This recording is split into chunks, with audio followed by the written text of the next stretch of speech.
Hello, my name is Braden. This is Airless Cool 9, and in today's video, we are going to go over general feats. This will be the first of 3 videos going over general. That's because there are 3 of them that we'll go over. So every video coming out this week will be one of the parts going over this type of feat. So I hope you enjoy them. Um, the only prerequisite, well, the main prerequisite for general feats is that you must be at least 4th level to them. So let's get into it. The first feat that you all are going to be familiar with is the ability score improvement feat. So this has been moved into a feat. You must be 4th level to take it. And of course, you can increase one ability score of your choice by 2, or increase two ability scores by 1 with this feat. You cannot increase an ability score above 20 with a with this feat. And that's because only epic boons can increase above 20. And you can take this feat more than once if you so choose. So for those who want to take the ability score feat, this will increase ability quite faster than any of the other feats. But you may want to take some of these other general feats define build. So that is the first feat. So the rest of them are going to be these half feats. The first of which we're going to look at is actor. So actor, you also need a charisma of 13 plus to take this, and the benefits that you gain are ability score increase. You increase your 1 to a max of 20. Impersonation. While you're disguised as a real or fictional person, you have advantage on charisma, deception, or performance checks to convince others that you are that person. And then mimicry. You can mimic the sounds of other creatures, including speech. A creature that hears the mimicry must succeed on a wisdom insight check to determine if the effect is fake. The DC of which is 8 plus. So this has a bunch of niche benefits to it. This is something that you're really only going to want to take if you're into the whole idea of your character taking on personas and identities and pretending that that's their own. That's really the main reason to take this. Um, or if you're some type of infiltrator that likes to take up disguises and use those to get into places. That could be good at reason to take this feat. So it's not a bad feat, but it's not one of the most powerful feats to ever take. Um, but yeah, it's all right. All right, the next one we're gonna look at is athlete. So to take athlete, you also need a strength or dexterity score of 13 or higher. And you gain the following benefits from this feat. You get to increase your strength or dex score by 1 to a max of 20. You gain a climb speed equal to speed. When you have the prone condition, you can right yourself with only 5 feet of movement, and you can make a running, long, or high jump after moving only feet. Most of these are niche. However, the climb speed is pretty good. Hop up is situational, but it is very good if you find yourself becoming prone.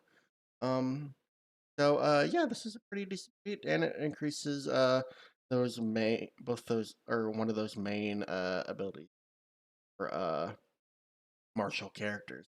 So yeah, athlete is a pretty decent feat. Charger. So Charger was considered one of the worst feats. It has seen some changes, so let's take a look at it. So, in order to take this feat, you do need a strength or dexterity of 13 or higher. And the benefits you gain are ability score increase, increase your strength or dexterity score by 1 to a max of 20, improve dash. When you take the dash action, your speed increases by 10 feet for that action. The dash action now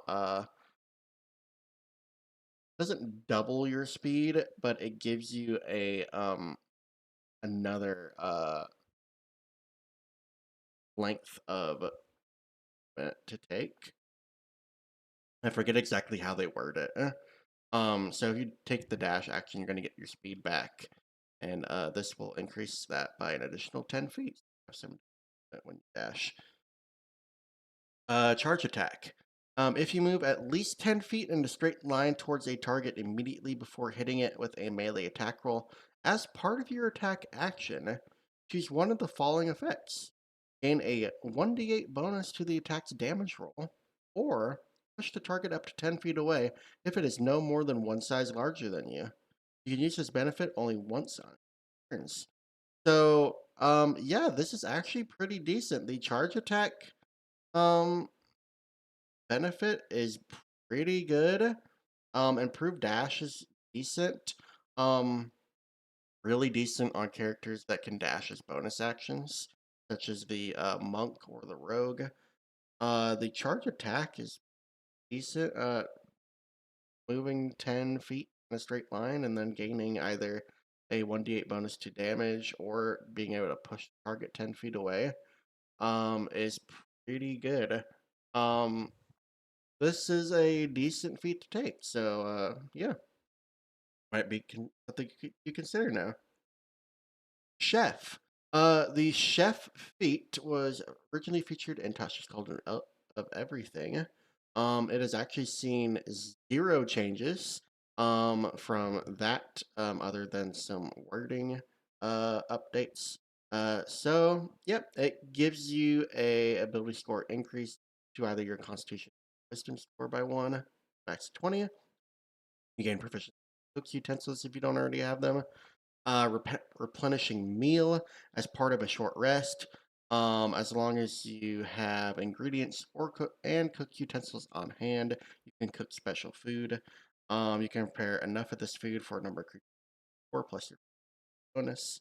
At the end of the short rest, any creature who eats the food and spends 1 or more hit dice to regain hit points regains an extra 1d8 hit points. Bolstering treats. With 1 hour of work, or when you finish a long rest, you can cook a number of treats equal to your efficiency bonus. The special treats last 8 hours after being made. A creature can use a bonus action to eat one of these treats to gain a number of temporary hit points equal to your bonus. So yeah, that is what Chef does. It hasn't changed from its older counterpart in Tasha's, but it's a decent. Crossbow Expert. The Crossbow Expert actually has seen this as well. So you need a dexterity of 13 or higher, but if you do, the benefits that you gain are listed here. So ability score increase your dexterity score 20. Ignore loading. You ignore the loading property of the hand crossbow, heavy crossbow, and light crossbow, all called crossbows elsewhere in the speech.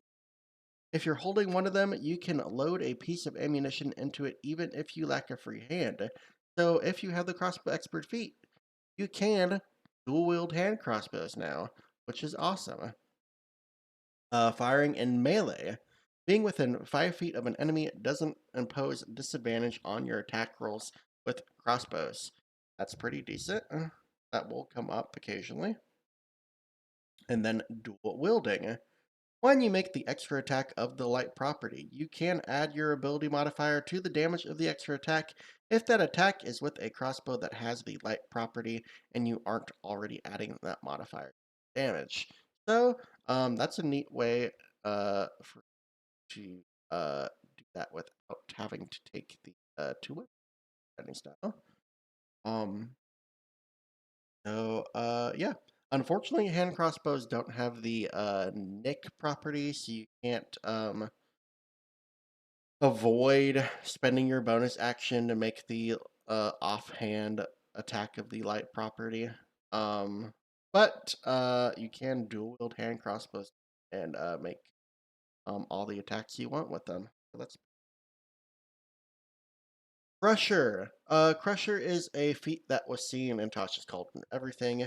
You increase your strength or constitution score by 1 to a max of 20. Once per turn, when you hit a creature with an attack that deals bludgeoning damage, you can move it 5 feet to an unoccupied space if the target is no more than one size larger than you.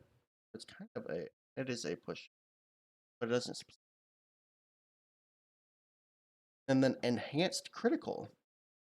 When you score a critical hit that deals bludgeoning damage to a creature, attack rolls against that creature have advantage until the start of your next turn. So yeah, that is the Crusher feat. It's good for if you are focusing on using weapons that deal bludgeoning. Crusher might be a defensive duelist. Defensive duelist has seen some changes. Very nice change. So defensive duelist, you will need a dexterity score of 13 or higher to take this. The benefits that you gain are ability score increase your dexterity score by 1 to a maximum of 20, and you get parry. If you're holding a finesse weapon and another creature hits you with a melee attack, you can take a reaction to add your proficiency bonus to your armor class, potentially causing the attack to miss you. You gain this bonus to your AC against melee attacks until the start of your next turn.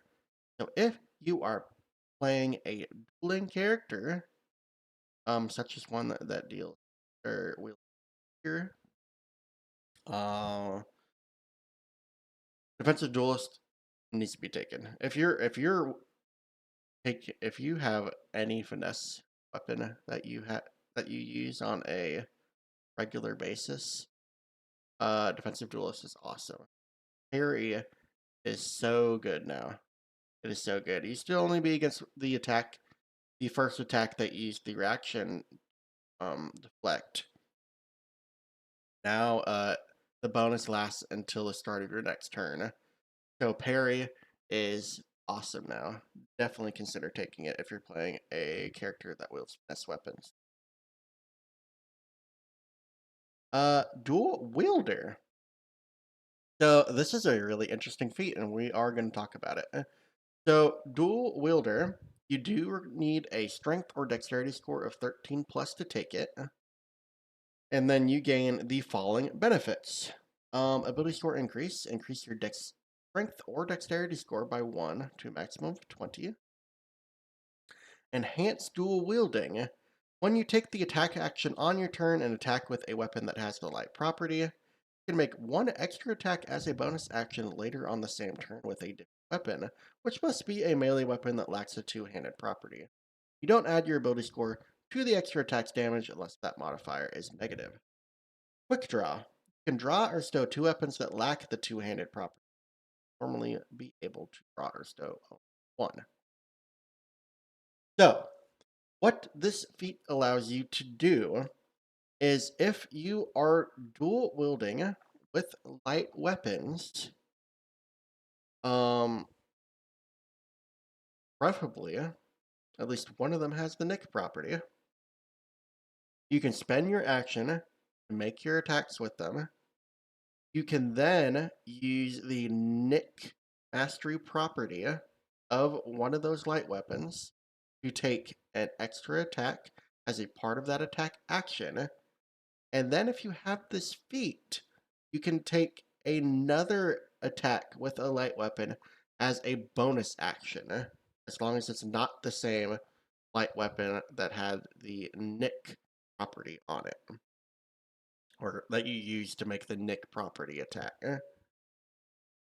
So this means if you take this feat at level 5, as let's say a fighter, for example, or a ranger, if you are dual wielding light weapons and one of them has a nick property, you can potentially make 4 attacks per turn.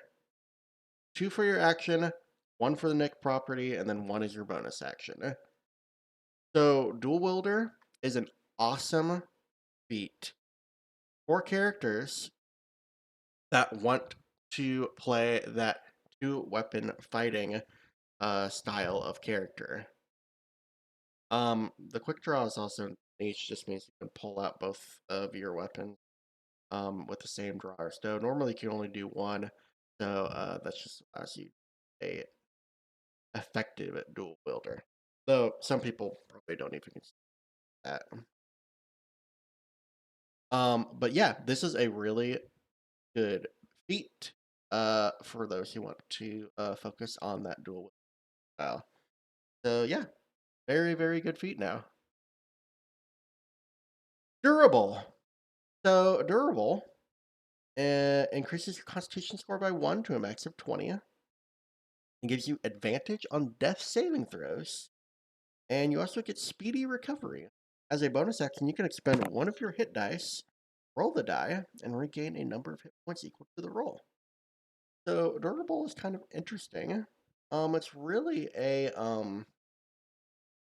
it's a defensive feat, but it's Constitution based, and it's meant to keep you dying, essentially. It's a pretty niche feat, though it does have its benefits. The speedy recovery is cool, especially since you can use it during combat. And then advantage on death saving throws is pretty nice. It'll make sure that you don't die in combat. So yeah, pretty interesting. I like it. Elemental Adept. So in order to take this feat, you need to have the spellcasting or pack magic feature. And you gain the following benefits: ability score increase your intelligence, wisdom, or score by 1 to a max of 20. Ele- energy mastery. Use one of the following damage types: acid, cold, fire, lightning, or thunder. Spells you cast ignore resistance to damage of type. In addition, when you roll damage for a spell cast that deals damage of that type, you can treat any 1 on a damage die as a 2. That's alright. Keeps you from rolling once. And then, of course, this feat is repeatable, so you can take it more than once, but you have to choose a different damage type time for energy mastery. Yeah, Elemental Adept is a pretty interesting feat. It is especially useful for characters that won't. You have to be a spellcaster first off if you want to do it, but it's especially useful for characters that like to cast a certain damage type and want to make sure they get from it. That is the reason to take this feat. So yeah, it's a neat feat. Fey-Touched. Fey-Touched is a feat that was in Tasha's Cauldron of Everything. Uh, you gain the following benefits from this feat: ability score increase your intelligence, wisdom, or charisma score by 1 to a max of 20, and Fey Magic. Choose one level 1 spell from the Divination or Enchantment School of Magic. You'll always have that spell and the Misty Step spell prepared. You can cast each spells without expending a spell slot. Once you cast either spell in this way, you can't cast that spell in this way again until you rest. You can also cast these spells using spell slots you have of the appropriate level. The spell's casting ability is the ability. So, yeah, this is actually pretty. This is unchanged from the version seen in Tasha's, but this is a pretty decent. Unfortunately, they didn't add any new feats that are like this one, which I'm kind of miffed by. I think there's some other options done. Um, but yeah, this is a pretty decent. Also, with the updated spell casting rules, you could potentially cast Misty Step with this feature, and then also cast a spell on your as your action with a spell slot without having any. Grappler. So Grappler is pretty good feat now. You need a strength or dexterity score of 13 plus. Um, Monks can also as an option. You gain the following benefits: increase your strength or dexterity score by 1 to a maximum of 20. Punch and grab. When you hit a creature with an unarmed strike as part of the attack action on your turn, you can use both the damage and the grapple option. Use this benefit only once per turn. So that's pretty neat. Attack advantage. You have advantage on attack rolls against a creature grappled by you.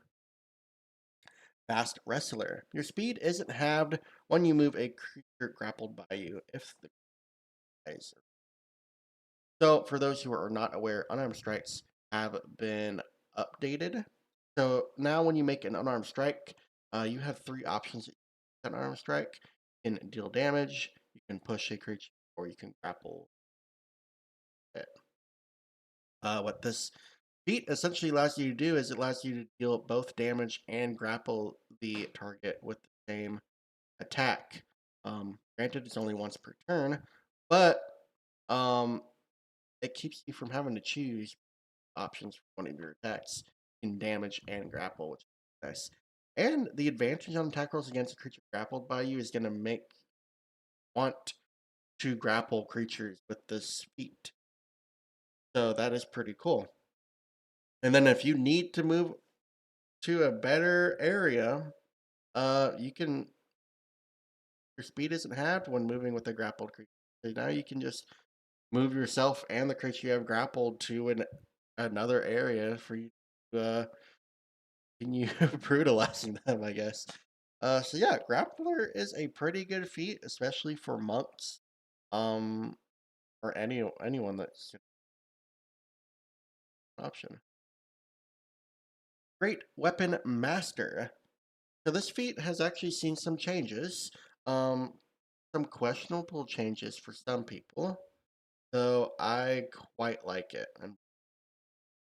So you need a strength of 13 plus in order to take this. You gain the following benefits. Increase your strength score by 1 to a max of 20. Heavy Weapon Mastery. When you hit a creature with a weapon that has the heavy property as part of the attack action on your turn, you can cause the weapon to deal extra damage to the target. Extra damage equals bonus. You, immediately after you score a critical hit with a melee weapon, or reduce a creature to 0 hit points with one, you can make one attack with the same weapon as a bonus action. So, the main change to this feat is originally you could take a -5 to your attack roll, deal an extra 10 damage. Now, there is no minus to the roll, and instead, you just automatically are able to deal extra damage equal to bonus on attacks you make with weapons with heavy property.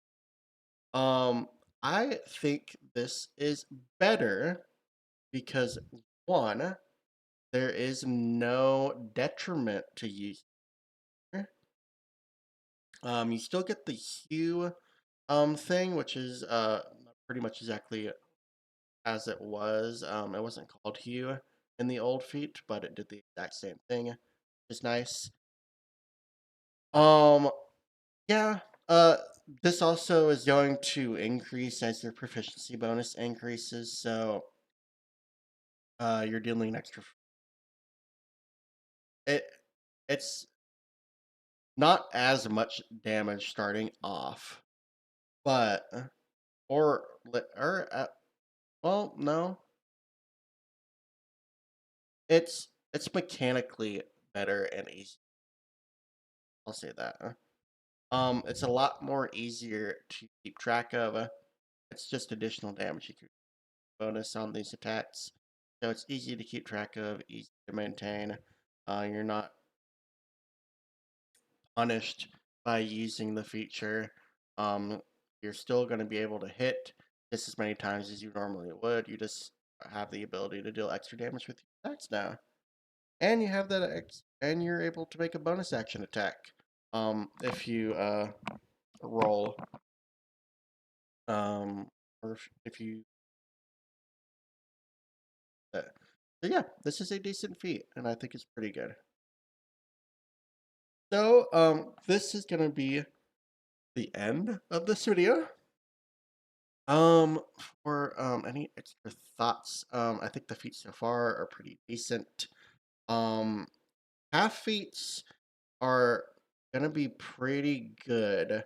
I think less people are gonna take the ability score improvement feat unless they really just want to increase ability scores up at a higher um incline than they normally would. Um, since every general feat now provides at least one ability score boost, um, I think a lot more people are going to be taking them. Um, unless, yeah, the only reason to take an ability score improvement is really if you have two odd ability scores and you want to make them even, so you can create modifiers, or if you're just really wanting to get one of your ability scores up by 2 points, that would be another. Um, but yeah, I think so far there have been good improvements to some of these feats. Grappler is an amazing improvement. Charger is an amazing improvement.